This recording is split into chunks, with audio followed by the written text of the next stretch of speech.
MSU Sports Circle, the defining voice in all things sports. I'm your host, Justin Neely, and joined with me always are my fellow colleagues, Adrena Anderson and Matt Johnson. How's everybody doing today? All right, today we got a very special day. We're talking professional football, college sports, as well as NBA and MSU Weekly Recap. So let's get right into college football. What were some of the notable performances that you guys witnessed? Of course, I'm going to have to go with the LSU-Alabama matchup. This was very... Considering Bama took the win in the 2012 National Championship, everybody kind of was wondering, how is LSU going to come out? How are they going to retaliate? Because in the National Championship game, I'm just going to have to throw it out there, LSU looked terrible. They looked like they did not deserve to be there, and they weren't ready for that game. And honestly, they came out with some fight in them. Alabama was nervous. You could tell the emotions on the sideline. Their quarterback, A.J. McCarron, actually cried after the game because if you looked at it, they did not, on paper, they did not look like they were going to pull that game off. Okay, Matt, thoughts? Right there with you. LSU, was no reason why they didn't win this game. You was up, and it was just one of those last-second touchdown passes, and you blew it. If I'm Les Miles, I'm devastated right now. Like, that was your game to win. And just last-second touchdown, and boom, you lose. It blows my mind. 21-17, like, wow, what a game to remember. I think that game was, you mentioned Les Miles, I think that game was won with coaching. You know, I think that LSU was out-coached. LSU kind of played it safe those last couple minutes. They just weren't defending Alabama. And Alabama is a team that if you want to beat them, you have to beat them. You can't let them hang around and give them a chance to come back and win because this is a good team. This is a team who I believe will repeat again this year. And you let them stick around in the game, and they came back and won it. Okay, staying on topic of SEC football, is Alabama going to repeat and why? Definitely, they will repeat. The next couple games coming up, I think their biggest challenge will be when if Georgia beats Auburn, they'll play Georgia in the SEC championship game. I think that will be their biggest challenge there, but I still think they'll make it through UGA, and I just don't see anybody else coming in and taking down this Alabama team. They look phenomenal on paper, and they look phenomenal on the field. This is a hard team to beat. On paper, when you look at their last three games, Texas A&M, Western Carolina, Auburn, I would say yes, but this is the thing. Will they stay focused to beat these three teams? By far better than all three of those teams, but will they stay focused? It's one of those, we got to just stay focused and just motivated to win and don't get bored with the season. That's all I'm going to say. If I had to throw out, are they going to win? 90% chance, but there's always 10% that they won't. Who are some teams that may stop them from doing that? I don't think there's actually a team.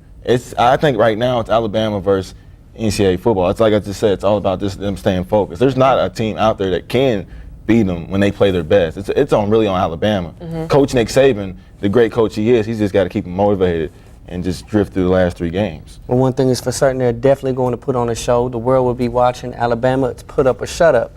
When we come back, we'll be discussing NFL football. Keep it locked.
Welcome back. It's now time to discuss NFL. The Falcons are the NFL's still and only undefeated team. What is the secret to their success? I think the secret to their success is Matt Ryan, quarterback Matt Ryan. He just looks phenomenal out there. He is, rushing yards, passing yards. He just looks great. He's not in the game.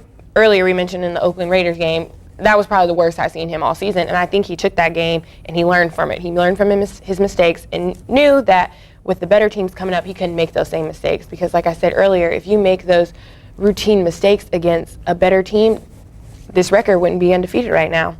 Okay, Matt, is this just a case of dumb luck, or are they really showing out this season? If we're 8 games in, there's no way. There's no way anybody can just say luck, throw out luck. That's absurd to say that. A team that's 8-0, luck would run out after, at least in my opinion, about 5 games. This team is the real deal, and the way they're going, who knows where they end up at? Might be playing until February. Okay, so who, judging by their schedule, judging by people they may have to play, who is it that can derail this team? I think the game against the Saints will be a tough game. I want to say with the momentum the Falcons have going into this game, they will pull it off. But Drew Brees with the Saints program is also a great quarterback. So it's really going to be a matchup of who's the better quarterback, whose defense can make all the routine plays and a couple exceptional plays, at this point. But I definitely think that the game against the Saints will be one to watch. It will be a tough game to come out of. But I think the Falcons will pull it off. They have a lot of momentum going into this game. Okay, Matt, how will rivalry play into, the Atlanta and the Saints? There's a little bit of bad blood there. Will this affect the teams? This is a rivalry. I really can't buy into this to being a rivalry. Right now, how is it a rivalry when Atlanta right now hands down the best team in the NFL? This team right here, I'm telling you, they're not being stopped. No New Orleans. I'm not hearing any team right now. You keep this momentum, and the season just sails on to whoever knows how long. It kind of reminds me of Alabama on the college level. Okay, well, it takes 2 teams to go to the Super Bowl, so who are y'all's picks? I think the Falcons, I am from Atlanta, and I have watched the Falcons for many, many seasons, and the Falcons do this. They have a great regular season, and then when postseason rolls around, they just fall off, you know what I mean? So I want to put faith into the Falcons, and I want to say that they're going to be around for the postseason, but from past history, I can't really bank on that right now. I think the Giants are always a good team. I think they know how to win when it's time to win. They may be a little bit iffy right now, but that's a great, experienced team. So when it's time to win and it comes time to get to that postseason, you're going to see the Giants step up, and you probably will see the Giants going for a Super Bowl again. That's my personal opinion. If I had to throw some teams out there, I could have said the Falcons. I could see the Giants. But also look out for these San Francisco 49ers. This team has not fell off from where they was at last year. Okay, so you banking on the 49ers may just make it to the Super Bowl. I think so. And if they do face the Falcons in the Super Bowl, will they get the job done? Now that's yet to be determined. It's still just too early to say. I really can't say, but I can really see the San Francisco 49ers, a team in the NFC at 6-2, going all the way to the Super Bowl this year. Well, San Francisco definitely has a legit receiving core. They got up-and-coming potential great quarterback. Their defense has stepped up. I think if they were to play the Falcons, it would definitely have to be a special teams and secondary type game. I think it would be one that would definitely entertain all of us. But, we'll discuss that at a later date. Keep it locked. We'll be back with more basketball here at MSU Sports Circle. Do you wish there was somewhere you could go for all your university-related purchases? Did you know that there is? The University Bookstore, located on the first floor of ADUC, has all of your answers. They have school supplies, art supplies, university apparel, and of course, textbooks. Be sure to stop by and visit the University Bookstore today. Claypool Young Art Gallery, located in the center of campus, offers a wide variety of art pieces from various contemporary artists in America. Exhibitions rotate approximately once a month and also hosts art pieces created by Morehead State University students, allowing art majors to experience the learning process of showcasing their art. Claypool Young Art Gallery. Come on over today and be inspired by aspiring MSU artists. Welcome back. It is now time to discuss college basketball. Let's do our, how we do, regional college breakdown. The college season is here. Let's discuss some of the surrounding schools and their programs, including UK, MSU, and U of L, all open up their seasons this weekend. What are some things we can expect from these programs? Well, to start locally here at Morehead State, it's going to be very interesting. New coach with Coach Sean Wood, seeing how does he adjust to playing in the OVC, and can he get the formal, his current players, in the freshmen, the match, and just be able to do better than what expected, because we looking in coming in OVC Media Day this last week, they're not supposed to do too much. We opened the season this week at in Brooklyn with a classic at the Barclays Center, which is called the Barclays Center Classic, playing against LIC Brooklyn. It's going to be very interesting. How do they play on the big scale? First game off the bat, bam, let's go. Yeah, I got a chance to go out to Moorhead Hysteria, and you got to see the guys scrimmage each other a little bit, introduce the coach, because like you said, Coach Woods is a legend around here. And it was interesting. It seems like some of the players that he had that were here last year with the old coach, he's taken them and making them more versatile on the court, expanding what they can do, broadening their horizons, not limiting them to one thing. Like he said on the show earlier, Milton Chavis, his ball handling skills look a lot better than what they were last year. So it will be interesting to see what he does with these seniors. I know he has a senior, Jason Holmes. He looked phenomenal in his area. So I'm really excited to see what this Moorhead team does. They're under a new coaching staff, and the guys seem so excited about this. So I think that positive attitude and that enthusiasm transferring on the court will be a great thing. Let's go up the road a little bit. How impressive does UK look right now at this point in the season, Matt? This judging off 2 Expedition games, it's really kind of hard to say. It's like I said, another new team, which I guess we're going to start getting used to up the street, 64. They have all the talent in the world, but I'm kind of questioning who is the leader. I haven't really seen the leader. We bring in this North Carolina State Ryan Harrow guy comes in as the point guard, which in 2 Expedition games he has not looked good. I mean, by far, the freshman Archie Goodwin, shooting guard, he's looked phenomenal. Is he going to be the guy we go to for points? If so, give him the green light. But as far as the season goal coming in preseason 3, I think Kentucky's still going to be a real good basketball team. Will they be repeating this year? No. Will they even be going to Final Four? I don't think so. But overall, I expect another exciting season, just not a national championship caliber Kentucky team this year. Okay, let's talk about U of L. Now, U of L. Now, the rivals, Kentucky's rivals, now that's the team people really need to pay attention to. They come in preseason number 2. You bring in pretty much every player that really matters. And you have one of the best point guards in Peyton Siva as a senior. This team just looks, on paper coming in, I think they're going to be the real deal. This is the main thing. Will they stay healthy? They have an issue. They've had a history over the years getting people dropping like this, dropping like that, dropping like that. If this is a year that Coach Rick Pitino can get his team to stay motivated and healthy, the sky's the limit. Now, this is a team that went to the Final Four on a little bit they had last year on hurt players. You bring back healthy players with that roster with more experience. I'm telling you, watch out. If you can get your senior point guard, Peyton Siva, to pick up where he left off in the postseason last year, and he comes right in and transitions into this season this year, they're going to be a phenomenal team. He's a smaller guy, but he's explosive, he's powerful, he's quick, and he just forces the other team to make turnovers. That's a good leader in that team, and you want that. If you can have him to step up and have a great season, this team will be good. I definitely think that personally right now, they're looking better than UK. And like you said, that's a rivalry right there. So it'll be good to see that matchup this season. Okay, so on paper, arguably U of L is the best team in the nation. Could this potentially be Peyton Siva's breakout year? Not necessarily. It's kind of too early to say who is the best team. I mean, if you want really to be technical, Indiana Hoosiers are preseason 1 right now. Mm-hmm. So aren't they the best team in the experts' eyes? You know, you really can't say. The season opens up this week. UK opens up Friday night up at the same little classic. The Moorhead's going to be playing in on Saturday against Maryland. U of L opens up Sunday against Manhattan. So we're going to see first game. We're going to see who's doing what, who needs improved. I'm not going to really say who's better than who not just yet. Okay. Well, one thing is for certain. This will be a great, exciting college basketball season that may be for the ages.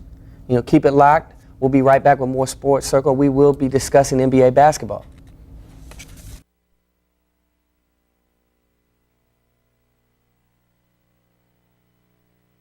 All that we are is the result of what we have thought. The mind is everything. What we think, we become. I'm Tony Hobbs, host of MSPR's new show, Good Vibes. Each week, I'll be sifting through hours of material to bring you the best in adult alternative music. You can expect to hear from bands such as Coldplay, Mumford & Sons, The Kicks, and much more.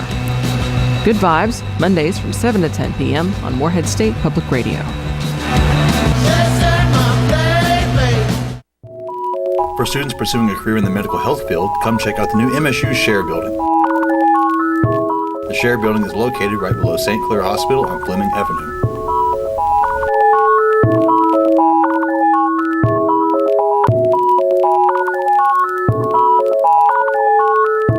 This building will offer students the chance to further their understanding of medical health and prepare them for a future with state-of-the-art hands-on classes.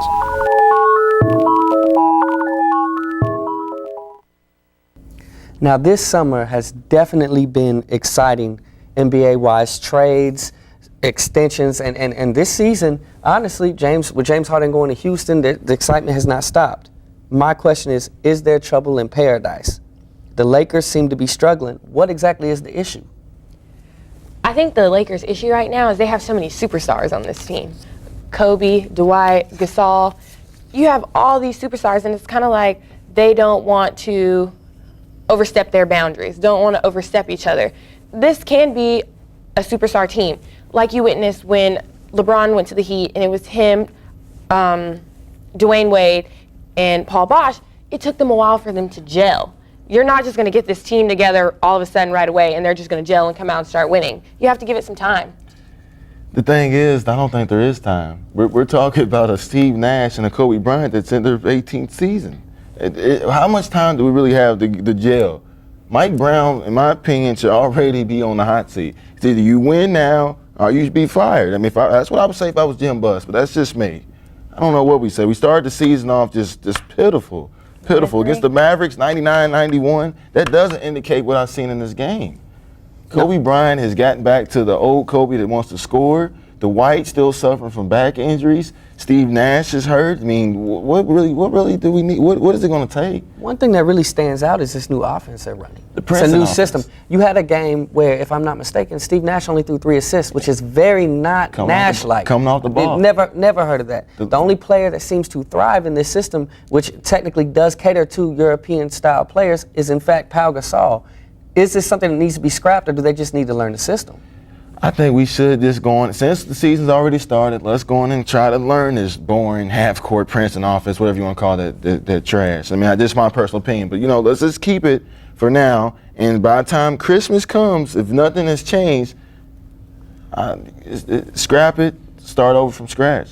Why change it? The Lakers have been struggling the last couple of seasons. Why not try it out? At this point, I feel like the fans are making excuses for the Lakers. Maybe their reign is over. There are better people that are coming into the NBA and taking that shine away from the Lakers. Not taking anything away from Kobe Bryant and that great matchup they have there, but why does the Lakers always have to be this great franchise team who wins it every year? Why not switch it up? No, that's not how it works in the NBA. Any diehard NBA fan knows we expect Boston Celtics, Los Angeles Lakers, arguably the 2 most legendary teams of all time in NBA history. We expect it. We have all the money, we have all the resources, we expect it. There's no excuses. You still have, okay, I understand we are aging, but Dwight Howard's still in his prime. What is the deal with this guy? Like you said, he's coming off back injury. He's still averaging 23 points per game. That's not bad right now. Coming off of that extensive back injury, that's not bad for Dwight Howard. I don't think those numbers really indicate how effective he's been. That's numbers. That doesn't. You average those. Read those numbers to me one more time. He's averaging 23.3 points per game. And we're still losing. Like I said, it's a new team. You got to give them time to mesh together. I don't know how much time we have. We talked We're about only the 4 team. games in right now. I don't know. Let's quickly discuss a player. Now, a lot of the shine has been on Kentucky's own Anthony Davis, which he is a phenomenal player. But this rookie spotlight is about Damian Lillard. He is definitely making a name for himself. Tell us about his performance, Matt. He's a very explosive little point guard from Weber State, 6'3", 195. This guy was very under the radar. We go in the draft and we was a lottery pick. A majority of the fans was like, who is this young man? It's not like he got TV publicity, and he just came in this season and just said, hey, I'm letting you know I'm Damian Lillard. I have a bright future in this NBA. Undersized guard, but very explosive, great scorer. I expect him maybe to be Rookie of the Year. Adrena, is Damian Lillard here to stay? Oh, for sure. His performance before they went into the season was just phenomenal. And like you said, he was an under the radar draft pick coming into the draft, and now that he's there, it's like everybody's like, okay, who is this guy? I definitely think he's going to do it. Well, one thing I think people need to be on the lookout for with Lillard is the potential. I mean, the kid was not big in high school, was not big in college, he showed out, combine, so on and so forth, got a little bit of a name for himself, still on the bubble watch. We didn't know what he was going to do. Came out against the Lakers, tried to dunk on Dwight Howard. I mean, this kid's fearless. That is one thing I feel that the fans out there need to note about this kid. I feel he has a very bright future in the NBA. And when we come back, we will be discussing more sports here at Sports Circle.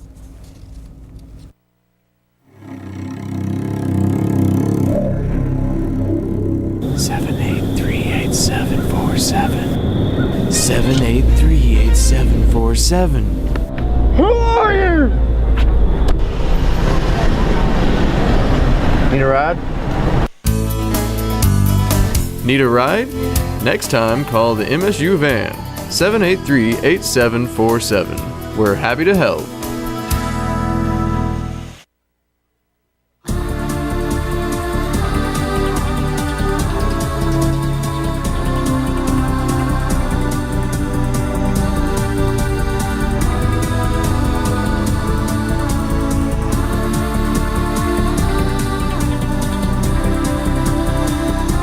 At the Morehead State University Recreation and Wellness Center, have the time of your life getting in shape. Free of charge to all students. It's about that time. MSU Weekly Recap. Let's start with the MSU football team, y'all. The team seems to be on fire right now. What exactly are they doing differently? Finishing a game. Everybody knows that Morehead State will win a game, first quarter, second quarter. I don't know what happens in that locker room during halftime. They just come out and blow it. And it seems like it's finally clicked. You have to be able to defeat your opponent the entire game. And that's what they were not doing at all. They were giving the game away in the fourth quarter. Let's talk about the homecoming game. I mean, Dante Sawyer breaking a record, the 100th win in the 19th season, 70-28. Fill in the blanks for me. That was a game, I actually got a chance to go out to that game, and that was the game where they realized that they were winning and they did not let up. Defense has been a struggling area for the Eagles, and it seems like the defense had an aha moment. They realized that our offense is working, getting touchdowns. There's no way you should be beating a team by 40-something touchdowns, and then they come back and win. I just don't get that. And to be perfectly honest, to call it out, it was the defense that was blowing it. Offense was doing their job. Defense was not doing what they were supposed to do to maintain the lead in these games. Okay, Matt, does it seem to be that they stepped the mental toughness up? It wasn't a new play scheme they're running. It wasn't coaching doing something differently. Did they just decide we're sick of getting kicked around and decided to man up? Is that what we're seeing here? I think so. When you finally just sit back and just see, like, look at our record. Are we really that bad? Or are we just mentally just that weak? I really think it was one of those mental toughness things. It was a check. I don't know if Coach Matt Ballard just finally just hit him one of his speeches, hard-nosed speeches at practice or after a game that they lost previously back weeks ago or something. It was just one of those, yes, we can do this. We're not as bad as we think we are, and we can win. And that's what you're seeing. Okay, moving on. I know we talked about him earlier. People may get tired of it, but you must not know where we're at right now. MSU Hoops, Morehead Hysteria. Adrena, tell us what was going on. Well, Morehead Hysteria just kind of was a sneak peek of what we were going to get to see from the guys in the exhibition game against St. Catherine. So they won 71-54 over St. Catherine. Senior Jason Holmes had 13 points. And can I tell you, this guy looked phenomenal. Big guy, very aggressive. If I had to choose the player that stood out that game, I would say it was him. He looked like he just had it all together. I know he's coming off of a knee injury. Previously, he was with Coach Woods at Mississippi Valley, so he kind of knows how this coach works. He knows how he runs, so he came out and just looked phenomenal. Drew Kelly had 11 points. Milton Chavis also had 11 points. I mean, the guys, I think that they are still kind of not really necessarily getting used to the new coaching, but it was their first time playing. You know, everybody wants to be in that starting lineup, and it's a new coach, and it's like you're starting over. And I think there was some jitters there, but I think that we will see good things from this team. Everybody just looked well-rounded on the field, on the court. I mean, I honestly can say that I can expect big things from them this season. Oh, okay, now, Matt, it seems there's a different feeling in the air now. Hysteria, that title at the end of this event seemed appropriate this year. It really does. What changes have you noticed within the fan base, with the actual MSU student fan base, because we are a commuter college? Quickly tell us, has it improved? It's improved. When you go to the tournament the past couple of years, you're finally starting to win the conference. The excitement, it's not even this year. It's just the excitement has been built up. The momentum has been built up from the previous coach, with Coach Donnie Tindall, what he has done the previous about 5 years to up to now. This program is going nowhere but up to the top, and I expect Morehead to be one of the top mid-majors in probably the next couple of years. Well, we definitely stand behind Coach Woods and all of our MSU athletics here at MSU Sports Circle. Keep it locked. When we return, we still have more MLB baseball.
In the MLB realm, it looks like we have new champions. The Detroit Tigers are our new MLB champs. Matt, give us a quick recap. San Francisco Giants beat the Detroit Tigers in how many games? 1, 2, 3, 4 games. 4-0. Like if you've been working overtime the past couple weeks or double shift, you might not have even seen the World Series this year. It was incredible how quick it went. The San Francisco Giants was on fire. They was hitting that ball left and right, home runs here and there. Pablo Sandoval, 3 home runs in game 1. And I think that just hit the whole momentum to just cruise on and sweep these Tigers, and this series was over. Incredible. And what were some standout performances? Justin Verlander, hands down, the dominant pitcher. And in the sport of baseball, if you have a dominant pitcher, you're pretty much good to go. He was unstoppable. Not necessarily unhittable, but he knew what he had to do to win. And when your team is behind you, making the routine plays, making the amazing plays, getting good hits, getting on base, continuing to force runs, it just gives your pitcher that feeling like, I can relax, my team has my back. And when you're pitching and your back is up against the wall, you pitch and you throw so much better. And I think Justin Verlander, I honestly think that he was the key to their success. All right, Matt. Winning, my question here is, winning the World Series, correct? Yes, sir. The famous question, where do we go from here? Now that you can never. That's one thing you can never really say that in any sport. I don't care if we're talking MLB, NBA, NLHA. I mean, NHL. You can't never really say, because every year you're going to have off-season trades. You never know who might end up getting hurt when the season's about to start back up. When the season starts, I can't say right now. Just to let them enjoy this World Series and be happy, and we'll go from there when the time is right. Okay, speaking of being happy, Adrena, what did the locker room have to be like? How does this feel to come in and not just win, but sweep? Is that you made a statement to the world? Now how do you react as a team? I mean, you're living on a high right there. Nobody can take that away from you. Coming in and winning in 4 games, hands down, you're the best. Nobody can say anything to you. They're brushing their shoulders off in the locker room, toasting. Well, one thing is for certain, they definitely earned it. They put in the work. They put on a show. Honestly, if you took a nap, yawned, you missed it. We'll be right back. Keep it locked. Until next time.